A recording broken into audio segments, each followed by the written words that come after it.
Hello student, ये extraction of element का part number 2 है, वीडियो 2। लास्ट वीडियो में हम डिस्कस कर रहे थे मिनरल और ओर के बारे में। तो हमने देखा बताया था कि ओर जो है वो मेनली 3 फॉर्म में पाया जाता है, वो ऑक्साइड, सल्फाइड और कार्बोनेट फॉर्म में। और सभी ओर्स मिनरल होते हैं, बट सभी मिनरल्स ओर नहीं होते। केवल वही मिनरल्स ओर हैं जिनके द्वारा मेटल का एक्सट्रैक्शन आसानी से होता है। और हमें स्टार्ट करना था सम इम्पॉर्टेंट ओर। तो हम यहाँ पर नेक्स्ट हमारा टॉपिक है some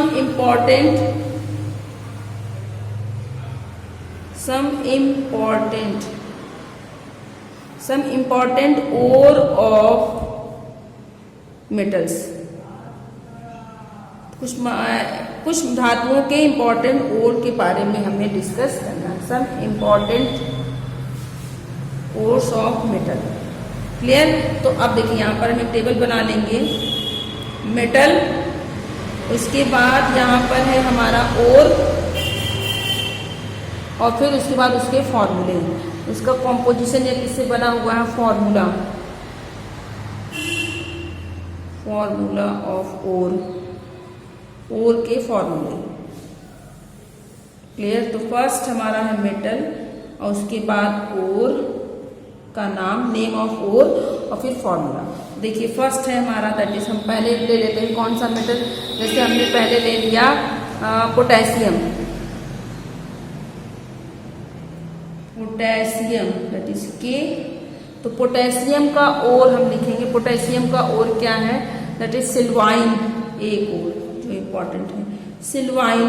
पोटेशियम का ओर है that is sylvine, formula KCl। Clear? Next हमने ले लिया दैट इज कैल्शियम, Ca। तो कैल्शियम का ओर जैसे लाइमस्टोन, चूना पत्थर, लाइमस्टोन अब तक हम पढ़ते आए हैं। Formula calcium carbonate, CaCO3। एक पहला ओर ये हो गया। दूसरा ओर है हमारे पास जिप्सम। जिप्सम का फॉर्मूला होता है CaSO4 2H2O, CaSO4 2H2O, that is gypsum. इसके अलावा ये आपके हो गए 2 और हो गए कैल्शियम के। अब नेक्स्ट हम ले लेते हैं, थर्ड एलिमेंट हमारे पास है सोडियम, दैट इज Na। तो इसके हमने एक और लिखे थे।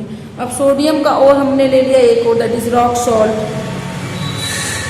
रॉक सॉल्ट है हमारे पास। रॉक सॉल्ट का फॉर्मूला पता है सबको कि sodium chloride. And the fourth, अगला हम ले रहे हैं दैट इज मैग्नीशियम, Mg। तो मैग्नीशियम का और हम ले लेंगे, क्या हो जाएगा, डोलोमाइट। और डोलोमाइट का फॉर्मूला MgCO3,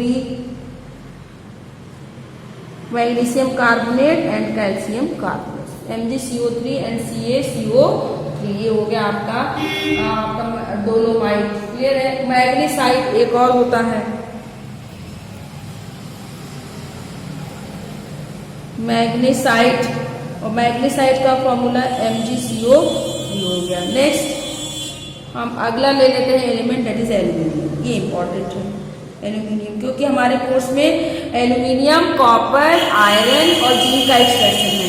तो ये हो गया इंपॉर्टेंट। इसके और आपको याद रखने, एग्जाम में पूछता है, इनमें से पूछ सकता है एल्यूमिनियम। ये आपको याद रहेंगे तो अच्छी बात है, नहीं याद रहेगा तो भी कोई दिक्कत नहीं होगी बोर्ड एग्जामिनेशन के पर्पज से। बट आपको एल्यूमिनियम का और याद रखना है। तो जो इम्पोर्टेंट है मैं वही बताऊंगी। जैसे बॉक्साइट का फॉर्मूला Al2O3 2H2O, बॉक्साइट हो गया। और दूसरा इंपॉर्टेंट ओर है that is cryolite, formula Na3AlF6, that is cryolite. ये आपका एल्यूमिनियम के 2 इंपॉर्टेंट ओर हो गए, बॉक्साइट और क्रायोलाइट। और भी ढेर सारे हैं, एल्यूमिना Al2O3, और इसके अलावा डायोस्पोर Al2O3H2O। तो ढेर सारे इसके ओर हैं, बट ये दोनों इंपॉर्टेंट है और दोनों को याद रखिएगा। तो ढेर सारे वो तो आप बुक से भी देख सकते हैं, लेकिन जो 2 इंपॉर्टेंट है इनको आपको याद रखना है, क्योंकि एल्यूमिनियम के एक्सट्रैक्शन में इनका यूज होता है। नेक्स्ट है हमारे पास, next element that is zinc. है, ये भी इंपॉर्टेंट है, ये भी पूछ सकता है। ये भी आपका इम्पोर्टेंट है। तो जिंक में देखिए कौन कौन से हैं। फर्स्ट है जिंक में हमारे पास that is zinc blende. Zinc blende, जहाँ पर ब्लेंड वर्ड आ गया इसका मतलब जिंक के साथ सल्फर लगा देना है। याद करने का तरीका ट्रिक आपको बता रही हूँ मैं। नेक्स्ट है नेक्स्ट हमारे पास है दैट इज जिंकाइट या कैलामाइन भी आप ले सकते हैं। Calamine formula ZnCO3। And third one है हमारे पास जिंकाइट। जिंकाइट का फॉर्मूला ZnO। तो देखिए जिंक के मैंने 3 और बताए, एक सल्फाइड हो गया, एक कार्बोनेट हो गया और ये ऑक्साइड, ये 3 और हो गए। इनमें से महत्वपूर्ण आप जिंक ब्लेंड 2 कोई याद रखिए। आसान तो तीनों हैं पर आप 2 कम से कम याद रखेंगे। जिंक ब्लेंड, कैलामाइन और जिंकाइट में से कोई 2 याद रखिए। अब नेक्स्ट, क्योंकि एग्जाम में 2 पूछे जाते हैं, किसी एक एलिमेंट के 2 पूछे जाते हैं। और नेक्स्ट वन है हमारा, नेक्स्ट ले लेते हैं दैट इज कॉपर। नेक्स्ट है हमारे पास कॉपर सी। तो कॉपर के लिए देखिए क्या हो सकता है कॉपर का।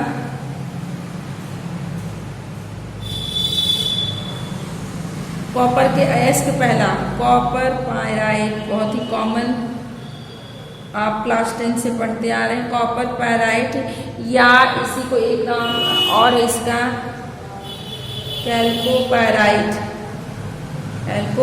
कॉपर पायराइट या कैल्कोपायराइट, बट मोस्टली कॉपर पायराइट के नाम से ही जाना जाता है। फॉर्मूला CuFeS2 इम्पॉर्टेंट और ये इम्पॉर्टेंट है, पूछा ही जाता है कॉपर का ओर। दूसरा और भी है copper pyrite CuFeS2। Copper glance Cu2S, clear है। उसके बाद क्यूप्राइट है Cu2O, तो कम से कम 2 तो आपको याद ही रखने हैं, कॉपर पायराइट, क्यूप्राइट और आपका हो गया कॉपर ग्लांस हो गया, ठीक है। और एक आप ले लेंगे दैट इज मैलाकाइट।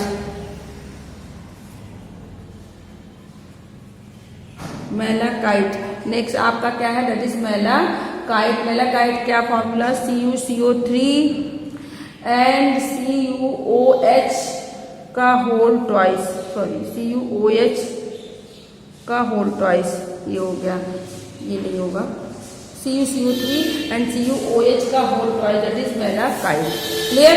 तो ये हो गए। इसमें से भी आप कौन से याद रखिए, कॉपर पायराइट तो याद ही रखने हैं और कॉपर ग्लांस क्यूप्राइट में से कोई आप याद रखिए, कम से कम 2 आप याद रखिए।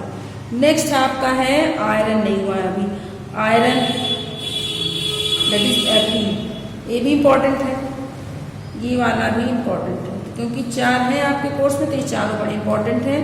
फर्स्ट है हेमेटाइट, तो हेमेटाइट हो गया या फिर मैग्नेटाइट हो गया।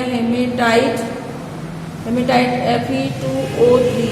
दूसरा है मैग्नेटाइट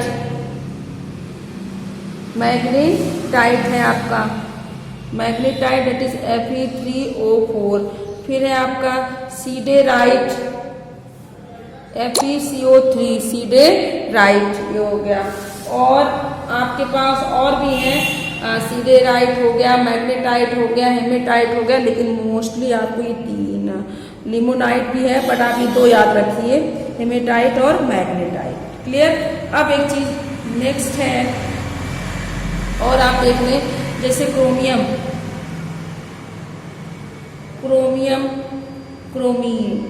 का Cr एक और इसके हम देखेंगे, और वो क्या है chromite formula FeCr2O4 that is chromite. Next है manganese.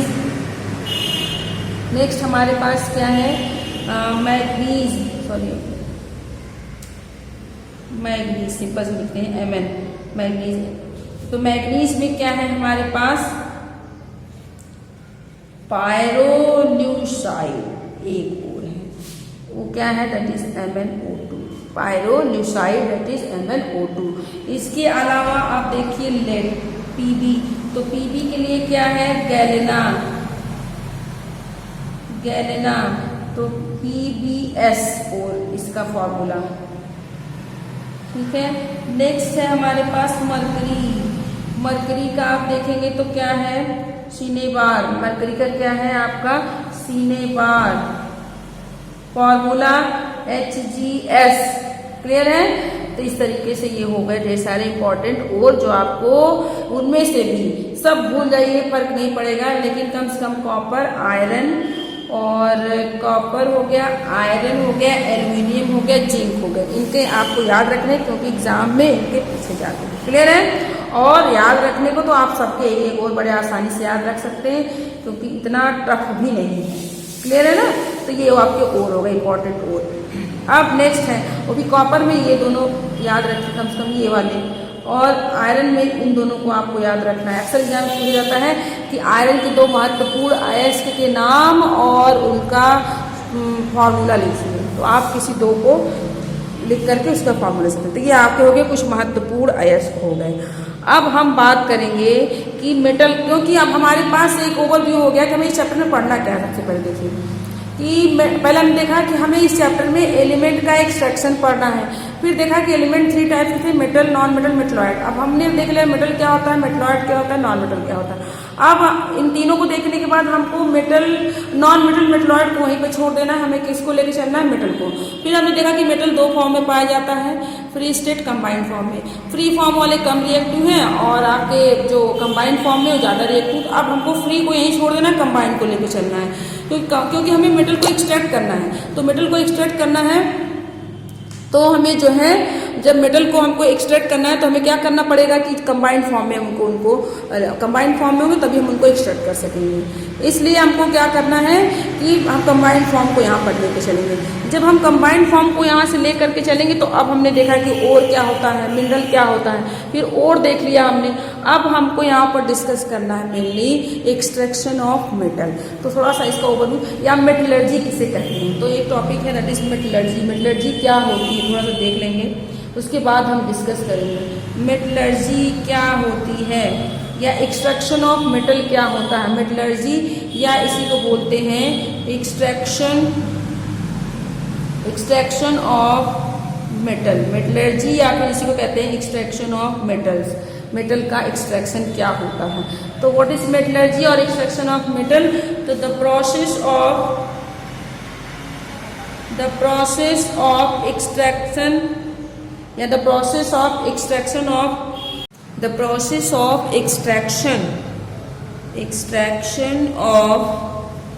Pure metal from its ore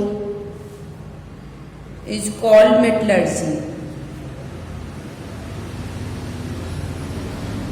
metallurgy किसे कहते हैं, या इसी को बोलते हैं धातुकर्म। तो मेटलर्जी का क्या मतलब होता है, वह प्रक्रिया जिसके द्वारा हम क्या करते हैं, प्योर मेटल को ओर से ऑपरेट करते हैं। प्योर मेटल से अयस्क से शुद्ध धातु प्राप्त करने की प्रक्रिया को हम मेटलर्जी कहते हैं, या एक्सट्रैक्शन ऑफ मेटल कहते हैं। इसको शॉर्ट वे में आप ऐसे भी लिख सकते हैं कि ओर कन्वर्टेड इनटू, या ओर से हमें क्या मिल जाता है, प्योर मेटल।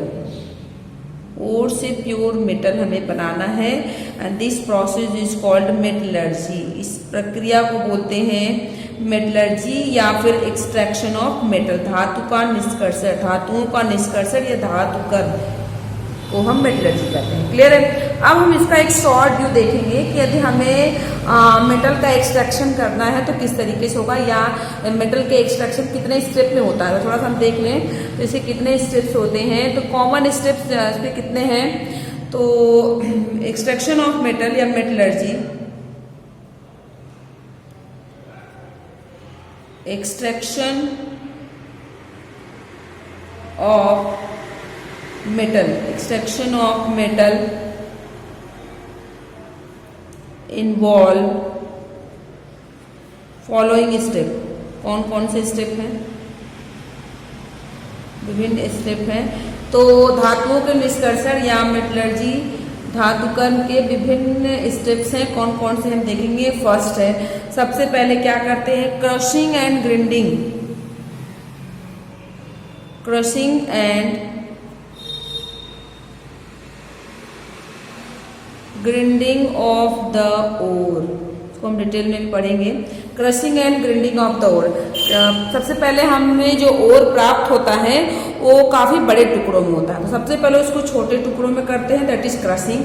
और फिर जब छोटे टुकड़े में कन्वर्ट हो जाता है तो उसको पीस करके उसका पाउडर बना लेते हैं, and that is called grinding. Crushing का मतलब है बड़े टुकड़े को छोटे टुकड़े में कन्वर्ट करना, और ग्राइंडिंग का मतलब है कि छोटे टुकड़ों को पाउडर बना देना। तो इस प्रक्रिया में क्या होता है कि अयस्क के बड़े टुकड़े को हम किस में कन्वर्ट कर देते हैं, पाउडर बना लेते हैं। स्टेप 2, सबसे पहले हम अयस्क से पाउडर बनाते हैं। अब दूसरा स्टेप क्या होता है, जब हमें अयस्क पाउडर फॉर्म में मिल जाता है तो अगला हम करते हैं that is concentration of ore. Concentration of ore, तो कंसंट्रेशन ऑफ ओर में क्या होता है, ओर में जो भी अशुद्धियां उपस्थित हैं उसको दूर करना ही क्या कहलाता है, कंसंट्रेशन ऑफ ओर। तो पहला step crushing and grinding of ore, और दूसरा स्टेप मतलब पीसना और क्रश करना ये है, और दूसरा है कंसंट्रेशन ऑफ ओर, अयस्क की सांद्रता। थर्ड स्टेप है जब अयस्क कंसंट्रेट हो जाता है तो हम देखेंगे अयस्क किस रूप में मिलता है, तो उसको हम आगे देखेंगे, उसको डिटेल में हम एक चार्ट में कि कहाँ पे किस तरीके से हो रहा है। बट हम करते क्या है, ओर का सांद्र करने के बाद क्या करते हैं, जो कंसंट्रेटेड ओर होता है उसको कन्वर्ट करते हैं, conversion of concentrated ore, conversion of concentrated ore into oxide ore. तो जो कंसंट्रेशन के बाद ओर मिलता है उसको ऑक्साइड में कन्वर्ट करते हैं। तो उसमें क्या करते हैं, उसमें हम दो हमारे पास है, दैट इज कैल्सिनेशन और रोस्टिंग।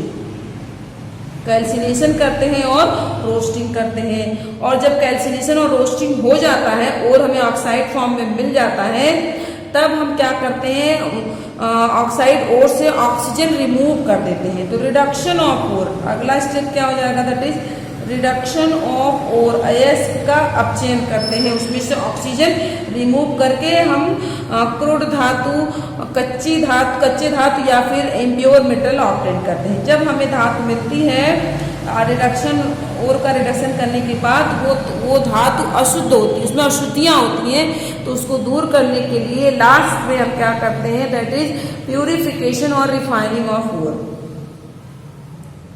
प्यूरिफिकेशन और रिफाइनिंग ऑफ ओर, अयस्क का शोधन किया जाता है। तो ये 5 स्टेप हैं हमारे पास, देखेंगे कौन कौन से।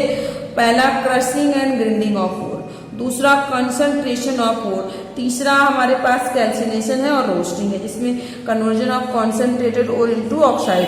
फिर है fourth step reduction of ore, and the last final step purification और रिफाइनिंग ऑफ ओर।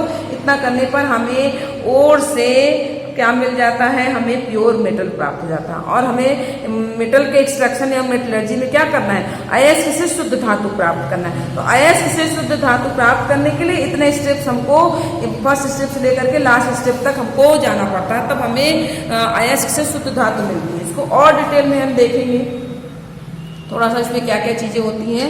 तो है हमारे पास that is extraction of metal करना है। मान लीजिए हमारी हेडिंग है that is extraction of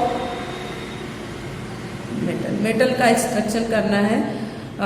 extraction of metal कहाँ से करना है, ओर से। एक्सट्रैक्शन ऑफ मेटल, यदि हमें किसी धातु का एक्सट्रैक्शन करना है, किसी धातु का एक्सट्रैक्शन करना है, निष्कर्षण करना है, किसी भी धातु का निष्कर्षण करना है, तो हमें सबसे पहले उस धातु का क्या होना चाहिए, हमारे पास उस धातु की अयस्क होना चाहिए, ओर होना चाहिए, जिसके द्वारा हम उस धातु का निष्कर्षण कर सकें। तो पहला स्टेप हमारा क्या होगा, अब इसमें देखेंगे ओवरव्यू। तो सबसे पहले हमारे पास क्या होना चाहिए, ओर होना चाहिए, तो उस धातु का अयस्क होना चाहिए, सबसे फर्स्ट स्टेप। तो जब हमारे पास धातु होगी तो क्या होगा कि उस धातु का जो है, अब वो धातु बड़े टुकड़ों में मिलेगा। सबसे पहले जो हमारे पास धातु होगी वो बड़े टुकड़े में होगा, तो उसको हम क्या करेंगे, उसको हम स्मॉल पीसेस में, छोटे टुकड़ों में, और साथ में उसका पाउडर बनाएंगे। तो जो अयस्क होगा उसका हम क्या करेंगे, crushing and grinding of ore. सबसे पहले उस धातु का अयस्क होना चाहिए, यदि अयस्क है तो उससे हम पाउडर बना लेंगे। पाउडर अब जब क्रशिंग एंड ग्राइंडिंग कर लेंगे, ठीक है, क्रशिंग एंड ग्राइंडिंग कर लिया तो हमें और किस फॉर्म में मिल जाएगा, देखिए शॉर्टकट सब कुछ लिखे ताकि आपको बिल्कुल क्लियर हो जाए। क्रशिंग और ग्राइंडिंग करेंगे तो हमें और किस फॉर्म में मिल जाएगा, powder ore, powder form of ore. और हमें किस फॉर्म में मिल जाएगा, पाउडर फॉर्म में मिल जाएगा। तो हमने किया क्या, देखिए पहले हमारे पास अयस्क था, फिर क्रशिंग ग्राइंडिंग कर लिया हमने, तो हमें क्या मिल गया, पाउडर ओर मिल गया, पाउडर्ड ओर प्राप्त हो जाएगा। और जब पाउडर्ड ओर हमें मिल जाएगा तब हम अगला स्टेप करेंगे। अगला कौन सा स्टेप करेंगे हम, तो कंसंट्रेशन ऑफ ओर। अगला स्टेप हमारा क्या होगा, that is concentration of ore, concentration of ore. Ore का कंसंट्रेशन करेंगे, ओर का सांद्रण करेंगे। अब जब हम अयस्क का सांद्रण करते हैं तो इसमें क्या होता है, अयस्क के सांद्रण में इम्प्योरिटी, सिंपल सा आप दिमाग में रखिए कि अयस्क के सांद्रण में अयस्क से इम्प्योरिटी, अयस्क से अशुद्धियां हटाई जाती हैं। तो जब कंसंट्रेशन ऑफ ओर करते हैं, देखिए कंसंट्रेशन ऑफ ओर की 4 मेथड हैं, कंसंट्रेशन और अयस्क के सांद्रण की 4 विधियां हैं। कौन कौन सी हैं इसको देखेंगे, देखिए 4 प्रोसेस हैं इसके कंसंट्रेशन ऑफ ओर के, first, second, third and fourth. तो हम 1 बाय 1 देखेंगे। पहला है first one, that is hydraulic washing. First है हमारे पास हाइड्रोलिक वॉशिंग, वृत्तीय पृथक्करण विधि जिसे कहते हैं, ग्रेविटेशन सप्रेशन मेथड भी कहते हैं। पहले एक लिख रहे हैं हम हाइड्रोलिक वॉशिंग, और भी इसके नाम है, उसको डिटेल में आगे हम जब टॉपिक वाइज डिस्कस करेंगे तो वहां पे बताएंगे। तो this hydraulic washing. Second one है हमारे पास froth flotation, froth flotation, froth flotation process, या इसी को बोलते हैं फेन प्लवन विधि। फेन प्लवन विधि, ये हाइड्रोलिक वॉशिंग, ये है आपका फ्रोथ फ्लोटेशन, फेन प्लवन विधि। थर्ड वन है हमारे पास that is magnetic separation, magnetic separation विधि, मैग्नेटिक सेपरेशन मेथड, चुंबकीय पृथक्करण विधि। लास्ट है हमारे पास fourth one, that is leaching process, chemical process, leaching process, ये केमिकल प्रोसेस है एक प्रकार की। तो ये 4 मेथड है किसके, ओर को, अयस्क को सांद्रित करने की 4 विधियां हैं। कौन कौन सी है हमारे पास, देखिए hydraulic washing, froth flotation, magnetic separation, leaching. Clear. इन चारों में से कोई एक मेथड यूज होता है किसी एक धातु के निष्कर्षण, एक धातु के अयस्क का सांद्रण करने में। अब जब हम अयस्क का सांद्रण कर लेते हैं तो देखिए आगे क्या होता है। जब अयस्क का सांद्रण हम कर लेंगे तो अगला स्टेप ये कहता है कि अयस्क जो हमें सांद्रण के बाद अयस्क मिला है वो किस फॉर्म में मिला है, वो कैसा है। तो सबसे अब अगला स्टेप हमारा क्या होगा, that is conversion of concentrated ore, conversion of concentrated ore जो है वो हम उसको ऑक्साइड फॉर्म में कन्वर्ट करेंगे। उसको हम किस फॉर्म में कन्वर्ट करेंगे, ऑक्साइड फॉर्म में कन्वर्ट करते हैं। तो देखिए अगला स्टेप हम ये कर देते हैं, conversion of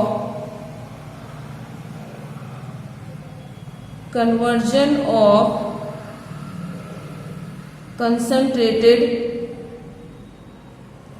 ore into oxide ore, oxide ore में कन्वर्ट करते हैं। जो ओर हमें प्राप्त हुआ है कंसंट्रेशन के बाद वो यदि ऑक्साइड, वो उसको हमको किस में कन्वर्ट करना है, ऑक्साइड ओर में। सिंपल सा हमें जो ओर मिला सांद्रता के बाद हम उसे ऑक्साइड ओर में कन्वर्ट करना है। अब जो ओर है वो 3 फॉर्म में, मेनली जो ओर है वो कितने फॉर्म में एग्जिस्ट कर सकता है, 3 फॉर्म में एग्जिस्ट कर सकता है मेनली। पहला ऑक्साइड फॉर्म हो सकता है। दूसरा हमारे पास हो सकता है सल्फाइड।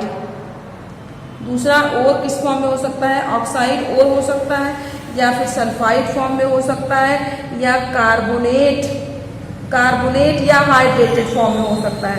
कार्बोनेट और मैं लिख दे रही हूँ, मेनली मुख्य रूप से ऑक्साइड फॉर्म में, सल्फाइड फॉर्म में, या कार्बोनेट और या हाइड्रेटेड फॉर्म ऑफ और हो सकता है।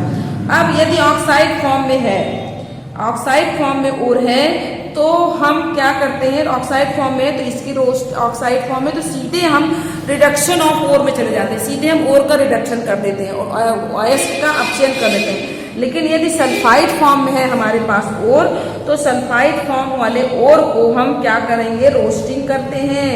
ये फोर्थ मेथड हो गया, दैट इज रोस्टिंग। तो अब हम क्या करते हैं, रोस्टिंग करते हैं, रोस्टिंग करेंगे। और यदि कार्बोनेट फॉर्म में होगा तो हम क्या करेंगे, कैल्सिनेशन करेंगे। क्लियर, कैल्सिनेशन करेंगे। और यदि ऑक्साइड फॉर्म में है तो नो रोस्टिंग नो कैल्सिनेशन, ना तो हम भर्जन करेंगे, रोस्टिंग को भर्जन बोलते हैं, कैल्सिनेशन को निस्तापन, तो ना तो रोस्टिंग करेंगे ना तो कैल्सिनेशन। ऑक्साइड सल्फाइड फॉर्म में है तो हम रोस्टिंग करेंगे, कार्बोनेट फॉर्म में है तो हम कैल्सिनेशन करेंगे। और जब रोस्टिंग हो जाएगा तो हमें क्या मिल जाएगा, ऑक्साइड और मिल जाएगा। कैल्सिनेशन होगा तो भी हमें क्या मिल जाएगा, ऑक्साइड। अब देखिए और हमें किस फॉर्म में मिल गया, ऑक्साइड फॉर्म में। और जब सारे और ऑक्साइड फॉर्म में मिल जाए, जब सारे और हमारे ऑक्साइड फॉर्म में हो जाए, तो अगला स्टेप क्या होगा, देखिए अब और हमें किस फॉर्म में मिल गया, ऑक्साइड फॉर्म में। जब और ऑक्साइड फॉर्म में मिल जाता है तो हम क्या करते हैं, ऑक्साइड और, हमें किस फॉर्म में मिल गया, ऑक्साइड और। जब और ऑक्साइड फॉर्म में मिल जाए तो अगला स्टेप हमारा क्या होगा, reduction of ore, reduction of ore का रिडक्शन कर देंगे। और जब ओर का रिडक्शन कर देते हैं तो हमें क्या मिल जाता है, क्रूड मेटल। क्रूड मेटल जो कि इम्प्योर होता है, इम्प्योर मेटल, शुद्ध नहीं है। जब शुद्ध नहीं है तो हम इसका क्या करेंगे, शोधन करेंगे। तो last step that is purification और रिफाइनिंग ऑफ ओर, प्यूरिफिकेशन और रिफाइनिंग ऑफ ओर। तो अयस्क का प्यूरिफिकेशन या रिफाइनिंग कर देते हैं। तो ऑक्साइड, अब इसको अगर एक बार हम शॉर्टकट देख लें, सबसे पहले एक्सट्रैक्शन है बहुत इंपॉर्टेंट है, ओवरव्यू पूरे चैप्टर में यही कंटिन्यू को करना है। सबसे पहले हमारे पास यदि धातु का निष्कर्षण करना है, उसके अयस्क से अयस्क होना चाहिए। अयस्क है, सबसे पहले उसको हम छोटे पीस लेंगे और पाउडर बना लेंगे, पाउडर फॉर्म में मिल जाएगा। फिर जब पाउडर फॉर्म में और मिल जाएगा तो हम और की सांद्रता करेंगे, कंसंट्रेशन करेंगे ताकि उसमें से अशुद्धि हटा दें। तो कंसंट्रेशन ऑफ ओर की 4 मेथड हैं, इन चारों में से कोई एक यूज होगा। फिर उसके बाद हम जब हमें ओर का कंसंट्रेशन कर लेंगे तो हम ये देखेंगे कि ओर किस फॉर्म में है। यदि ऑक्साइड फॉर्म में है तो हमें जो है रोस्टिंग या कैल्सिनेशन की आवश्यकता नहीं पड़ेगी। लेकिन यदि सल्फाइड फॉर्म में ओर है तो उसकी रोस्टिंग करके उसको ऑक्साइड फॉर्म में कन्वर्ट करेंगे। यदि कार्बोनेट फॉर्म में ओर है तो उसका कैल्सिनेशन करेंगे, ऑक्साइड फॉर्म में ओर करेंगे। कुल मिलाकर कहने का मतलब ये है कि कंसंट्रेशन ओर का सांद्रण करने के बाद यदि ओर ऑक्साइड फॉर्म में नहीं है तो हम उसको ऑक्साइड फॉर्म में कन्वर्ट करते हैं। तो देखा हमने, conversion of concentrated ore into oxide form, सांद्रित ओर को ऑक्साइड फॉर्म में कन्वर्ट करते हैं। और जब ओर हमारा ऑक्साइड फॉर्म में कन्वर्ट हो जाता है तो हम रिडक्शन ऑफ ओर करते हैं। रिडक्शन ऑफ ओर का मतलब है रिमूवल ऑफ ऑक्सीजन, ओर का अपचयन करेंगे। जब ओर का अपचयन करेंगे तो उसमें से ऑक्सीजन निकाल देंगे। और जब ओर का अपचयन कर लेते हैं तो हमें क्रूड मेटल या अशुद्ध धातु प्राप्त होती है। अब जब अशुद्ध धातु हमें मिल गई है तो अब हमको सिर्फ उसको शुद्ध करना है। जब शुद्ध कर देंगे तो हमें प्योर धातु मिल जाएगी, तो रिफाइनिंग ऑफ मेटल कर देंगे तो लास्ट में हमको क्या मिल जाएगा, प्योर मेटल। और हमें यही चाहिए था। तो देखिए अयस्क से हमने स्टार्ट किया और लास्ट में प्योर मेटल, तो ये हमारा लास्ट स्टेप हो जाएगा, हमें शुद्ध धातु मिल जाएगी। बाकी का नेक्स्ट हम नेक्स्ट वीडियो में डिस्कस करेंगे।